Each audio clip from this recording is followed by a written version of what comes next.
Alrighty, so we're loading into another game of Husky Raid here. I'm excited.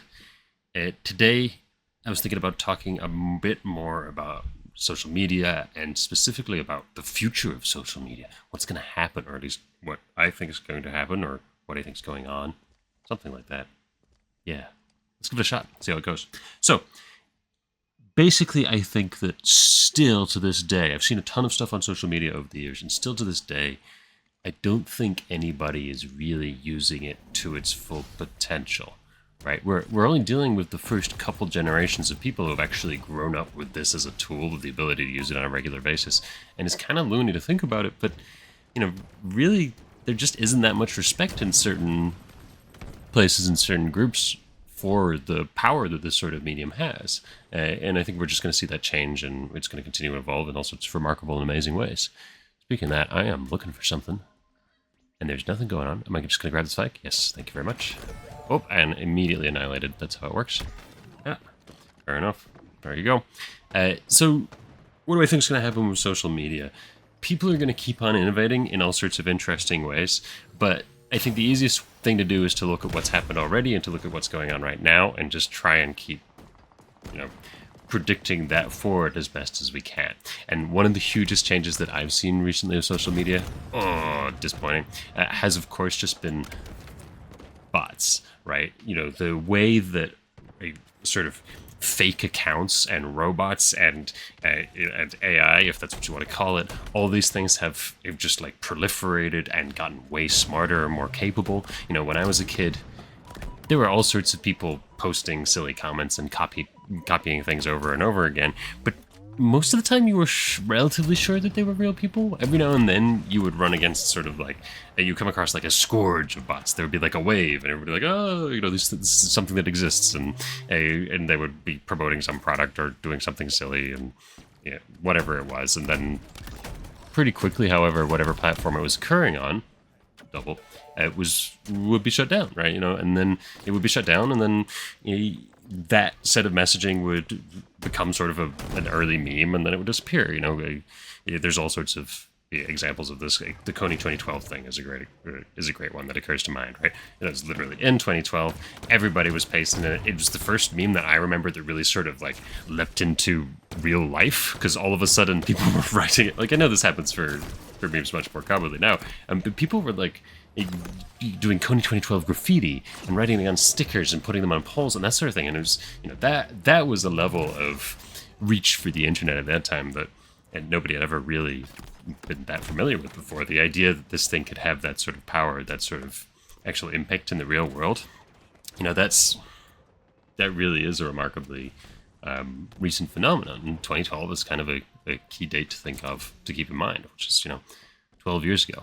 Now, of course, or just over 10 years later, the idea that the internet has impact, that it has the ability to change people's minds and to sway elections, right? That is all of a sudden, it seems like it's common knowledge. Everybody accepts it. But you wind the clock back 12 years, and that's just not the case. Yeah. So what else do I want to talk about here? Inspect my tiny list, my horrible handwriting. Yeah, I think one of the things I got written down here is about demographics. So one of the coolest things that I've seen change is just the way that people interact with the internet in terms of the actual devices that they're using. And the easiest way to understand that is, of course, in the transition from computers to cell phones, really, which is a generational thing. Very much my generation, my people, my generation still very much uses laptops for the vast majority of their stuff. They still use actual computers for a ton of their actual work, whereas it seems like as you get further and further away from my generation, younger and younger kids, that is, you just reach people who are more and more used to using phones, who actually can use phones for all sorts of things that I find really sort of challenging and frustrating, and who are just so much more flexible with their technology. That's the thing that I'm always impressed with by the younger generations, is their ability to adapt and to take on new pieces of technology and not to come at it with any sort of prejudice, even if they're actually like already familiar with those sorts of texts. Now, that's not to say that children don't hold all sorts of prejudices, but in terms of technology, it often seems like they're just ready and willing to take it on and give it a shot in ways that older people often are not. I'm noticing my latency is insane through this game. I'm hoping that's why I'm doing quite as poorly as I am here. It's been pretty brutal watching this, but hopefully keeping the talk into some sort of breakneck pace is maintaining things of some interest. Oh, there we go. I don't know. This is looking good. What do I do now? Oh, I found him. Disappointment. Yeah. So that's about how it's going. Let's see the whole team there, though. Spying on the enemy. So, phones versus computers makes a really huge difference in all sorts of ways, and I think one of the most obvious ways is social media. You know, where the younger generations have a fluency on social media that I find remarkable, that I simply don't have.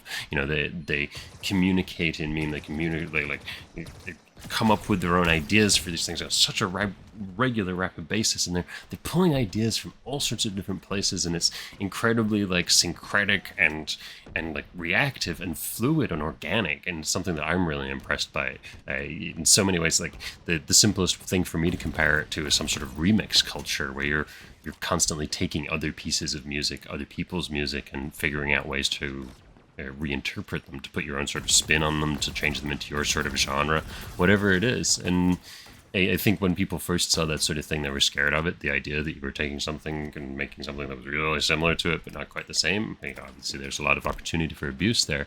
But when done properly, it's an homage, and when done really properly, it becomes its own sort of independent piece of art that has a life in and of itself, all by itself, without the reference to the original art. And that's really something remarkable when you've managed to perfect something to an extent that you can create something that people recognize all on its own accord.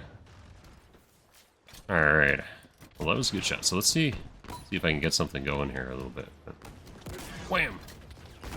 So no, the movement from computers to phones really can't be underestimated. You know, one of the things that's enabling this, of course, is the fact that modern phones are just so much more powerful. You know, never mind the fact that they just exist compared to when I was really young, but they're just so much more powerful than I really ever could have imagined. You know, like phones were sort of cumbersome, and they were the best at what they did, which was call people. When smartphones came along, it was still really good for a lot of things, but it was like, you know, this is an alternative. Like, this is an on-the-fly alternative to actually having the proper experience of the internet, which was sitting down and using a computer. And now that's just changed. You know, now people are starting to think of the phones as like, that's the primary way that we're interacting with the internet. You know, the idea of having websites, you know, prominent websites that have interfaces that are really poor to use on phones, or just aren't set up for any usage on phones, is ludicrous these days. You know, in your early days of using the internet on a phone,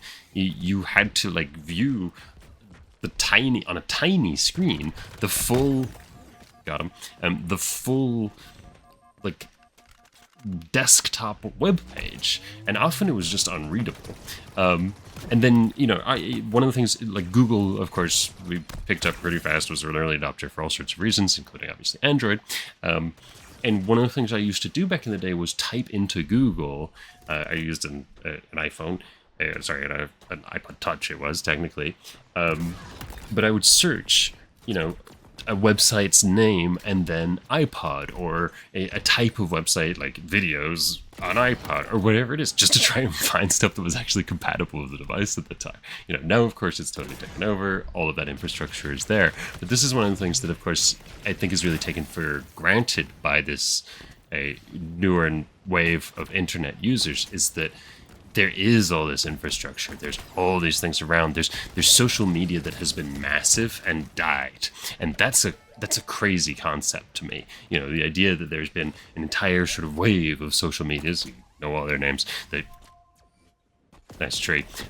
showed up and just collapsed. Like, so weird. You know, the idea of something that has just been around that long, you know. I know I'm an old man now, but like, seriously, it's crazy. It's crazy to me that social media has gotten to this point where we've seen these trajectories of things that really were, you know, at the time it seemed like they were just going to keep going forever. You know, Vine is a classic example. And of course, to some extent, Vine has continued in TikTok, but like, the idea that that actual platform was going to collapse was bizarre, you know, because so many of them have managed to keep it going in all sorts of crazy ways that I feel like should have been a shot too.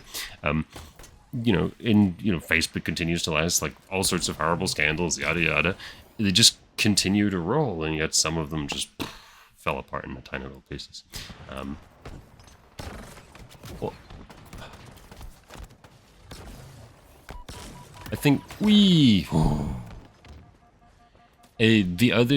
new aspect of social media, obviously, and the thing that's changed things, other than external bots, external sort of repetitive posts, repetitive users, things that aren't human and trying to interact with you, trying to take your stuff, trying to steal your money, whatever it happens to be. The big thing that has changed there, outside of that, is, of course, wow, nice job, me, is the internal side on the platforms is also using many of that same sort of technology. You know, they're using their own algorithms. Ultimately, this is just a weird case of algorithm versus algorithm, right? You've got algorithms on one side using the website in the form of all these bots and AI things, and you've got algorithms on the inside trying to deliver content to people, trying to remove bots, trying to do a whole bunch of different things. And that's ultimately the context in which I think AI is best understood, because it really is just a set of algorithms, and some of them can be quite complex to consider, mostly due to their size. But it's not as complicated or as scary as most people think it is.